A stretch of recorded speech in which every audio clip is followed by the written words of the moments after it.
Bonjour à toutes et tous. Merci beaucoup de m'avoir permis d'intervenir ce matin. J'en suis vraiment ravie. Je suis ravie de retrouver quelques-uns des collègues qui travaillent sur une thématique qui me tient particulièrement à cœur. Alors, je vais être rapide. Je suis la dernière intervention de la matinée. Je pense qu'on a toutes hâte de faire une petite pause.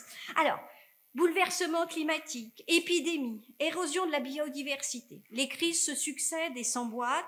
Elles conduisent à se demander comment, aujourd'hui, on peut préserver la santé et le bien-être dans un monde qui est en profonde mutation. Et moi, je m'interrogerai sur le rôle que peut avoir les documents d'urbanisme, le rôle que peuvent avoir ces documents d'urbanisme. Alors, ils sont apparus sous une forme très édulcorée au XVIIe siècle, avec les premières pratiques juridiques et politiques de l'urbanisme. À l'époque, ces pratiques s'exercent dans trois directions: la construction et l'architecture, le commerce et la santé. La question du développement des villes est très tôt marquée par la volonté de construire un environnement le plus sain possible. Le premier traité d'urbanisme, sous la plume de Cerda en 1867, qui s'appelle la théorie générale de l'urbanisation, est représentatif de la conception hygiéniste dont nous a parlé Concetta Penuto ce matin. Stockholm, puis Londres, se dotent d'un outil qui souhaite répondre à ces préoccupations, un plan d'urbanisme.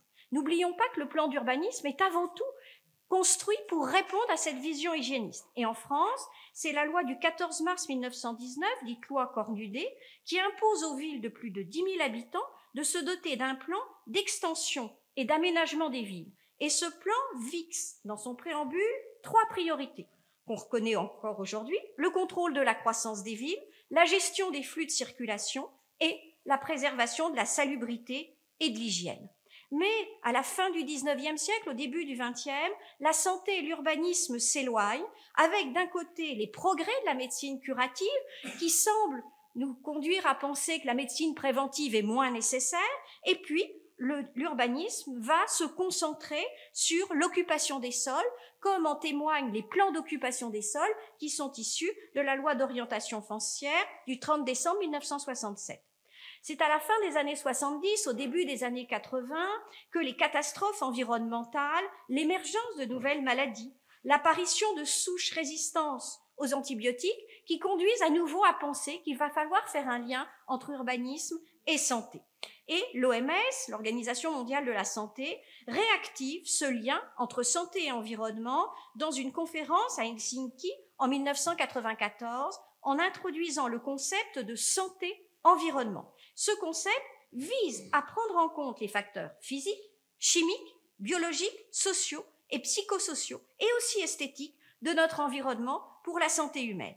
Et en 2000, l'OMS publie un ouvrage intitulé en anglais Healthy Urban Planning, qui est traduit en français en 2004 avec un titre un peu différent, puisque on parle en français d'urbanisme et santé, un guide de l'OMS pour un urbanisme centré sur les habitants. En réalité, l'ouvrage publié par l'OMS pose les bases d'un concept qui est celui d'un urbanisme favorable à la santé, considérant que les objectifs de santé doivent être le pivot des documents d'urbanisme et des travaux en urbanisme. Ce concept d'urbanisme favorable à la santé et de santé-environnement est défini comme des pratiques d'aménagement, et donc d'urbanisme, qui doivent tendre à promouvoir la santé et le bien-être des populations, tout en respectant les principes du développement durable. Et l'OMS s'appuie sur une définition du développement durable qui est pratiquement reprise mot pour mot dans notre ordonnancement juridique actuel, et cette définition, elle, du développement durable, est telle qu'indiquée ainsi: le développement durable vise à satisfaire les besoins de développement et de santé, ce qu'on oublie souvent, des générations présentes sans compromettre la capacité des générations futures à répondre aux leurs. Cette définition du développement durable, qui comprend la santé, irrigue l'ensemble de notre droit de l'urbanisme, puisque le premier article du Code de l'urbanisme indique un certain nombre d'objectifs généraux qui doivent s'imposer à l'ensemble des acteurs de l'urbanisme, et donc on trouve le développement durable, on trouve la salubrité, on trouve l'hygiène publique. La pandémie de Covid-19, l'accélération du bouleversement climatique renforce encore la place de la santé-environnement dans les politiques publiques, comme l'indique un avis du CSE du 24 mai 2022, intitulé « Pour une politique nationale de santé-environnement au cœur des territoires. Et cet avis nous indique que la santé-environnement doit être un objectif à la fois central et transversal des politiques publiques. Et l'urbanisme, et plus particulièrement les documents de planification, m'apparaissent comme les outils les plus adaptés pour répondre à cette politique. Les PLU, et encore plus les PLU intercommunaux, et encore plus les plus métropolitains, à la fois par leur contenu, mais aussi par leurs conditions d'élaboration et de mise en œuvre, m'apparaissent comme des outils de protection de la santé. Tout d'abord, je ferai un petit point sur le contenu de ces PLU et PLUI. En fait, la manière de penser la ville a des impacts très directs sur la santé des habitants. Ça a été rappelé par le président Hainaut tout à l'heure. Les facteurs qui impactent principalement la santé résultent de nos modes de vie et de notre environnement. À peu près pour 70 à 80% selon les études. Le reste, c'est le patrimoine génétique, aux alentours de 20%, et l'accès aux soins entre 10 et 15%. Il est donc fondamental de prendre en compte notre environnement, ce qu'on appelle les déterminants de santé, pour préserver notre santé. Et ces déterminants de santé sont en réalité les politiques sur lesquelles travaillent les documents d'urbanisme. L'habitat, les mobilités, les pollutions, les risques. Tout l'enjeu est donc de donner une place centrale à la santé dans la réflexion qui sont menées sur ces politiques qui sont les enjeux des documents d'urbanisme.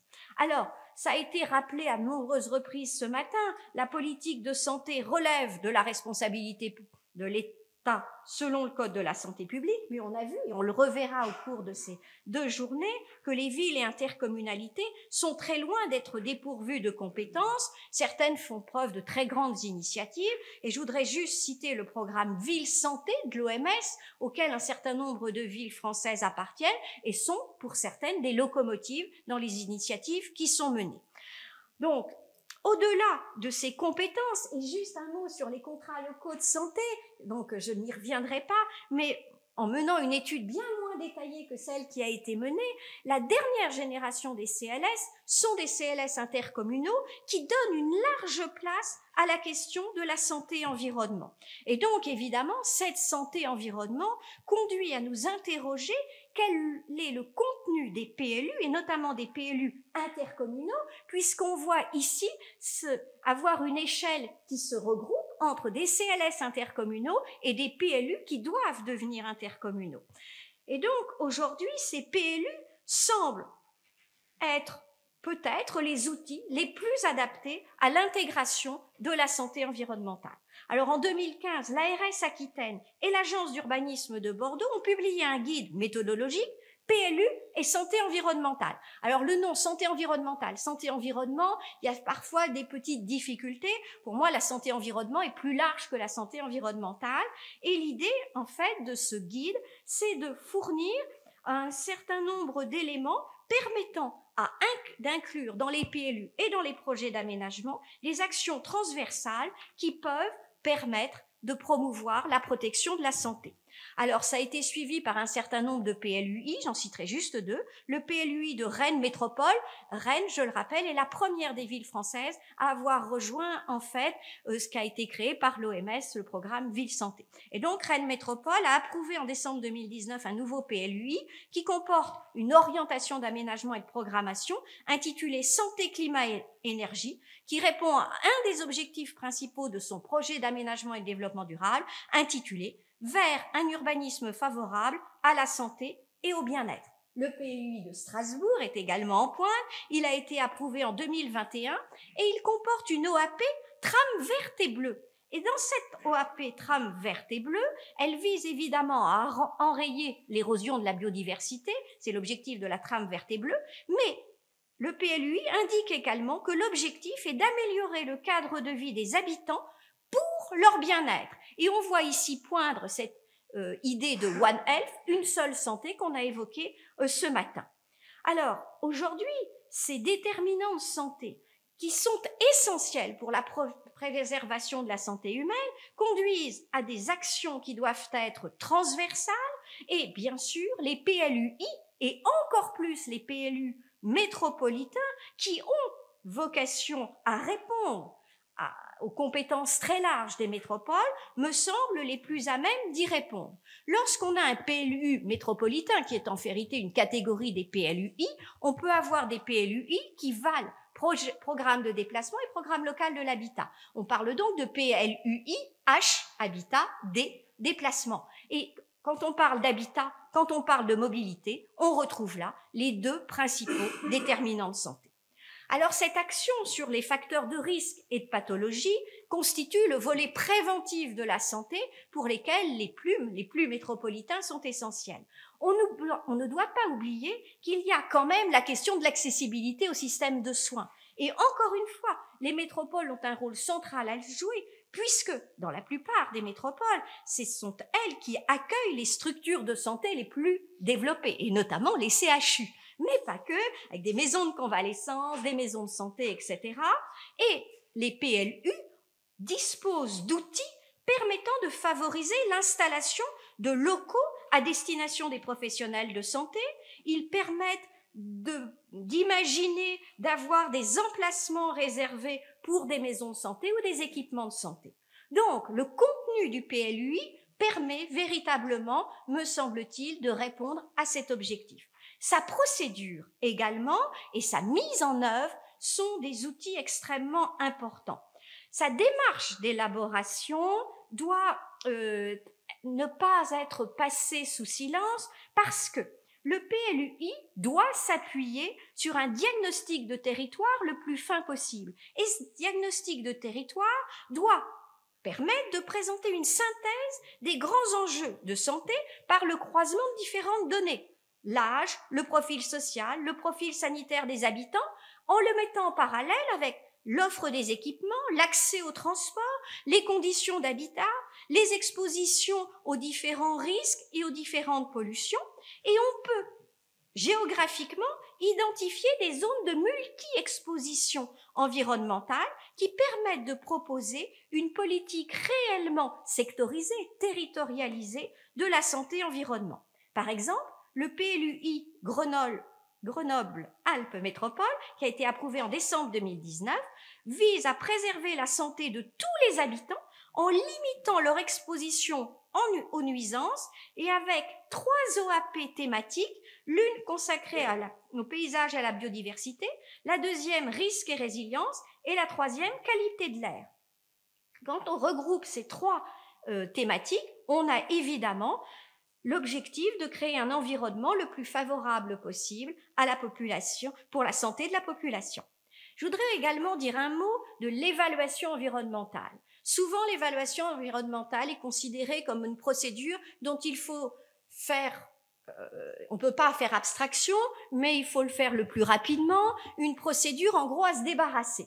Je trouve ça extrêmement dommageable parce que cette évaluation environnementale, on l'oublie souvent, est destinée en fait à voir quels sont les impacts des projets sur l'environnement, mais aussi sur la santé. Le décret de 2010 qui a précisé le contenu de l'évaluation environnementale indique que le volet santé de l'évaluation environnementale doit exister. Alors aujourd'hui, le contentieux ne nous aide pas vraiment, mais on peut espérer que ça va évoluer puisque aujourd'hui, nous avons dans notre ordonnancement juridique cet outil formidable qui doit nous permettre de savoir ou de prévoir quelles pourraient être les incidences sur la santé du projet qui est prévu. Alors, cet impératif de santé, il mérite d'être placé véritablement pour moi au cœur de l'évaluation environnementale. Au-delà de l'évaluation environnementale ou en parallèle de l'évaluation environnementale, les documents d'urbanisme sont soumis à des procédures de concertation. Ces procédures de concertation, elles me semblent également essentielles en matière de santé, puisqu'on sait que la sensibilisation, l'information de l'ensemble des publics est absolument indispensable pour adapter leur mode de vie et protéger leur santé. Il faut peut-être qu'au moment de la concertation, on se batte pour qu'on puisse évoquer ce volet santé.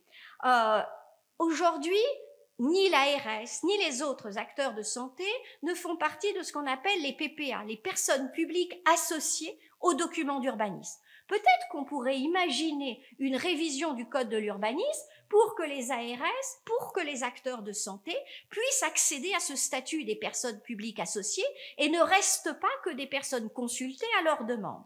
Malgré tout, aujourd'hui, on peut peut-être, en attendant une révision du code de l'urbanisme, proposer qu'il y ait des sortes de conférences territoriales, peut-être dans le cadre des conseils territoriaux de santé, peut-être que si ces conseils territoriaux de santé donnent une place plus importante encore qu'actuellement aux élus locaux, eh bien on pourrait peut-être imaginer qu'ils puissent contribuer à la mise en œuvre de ces discussions autour de la santé et prendre véritablement en compte les incidences des projets qui sont imaginés sur la santé.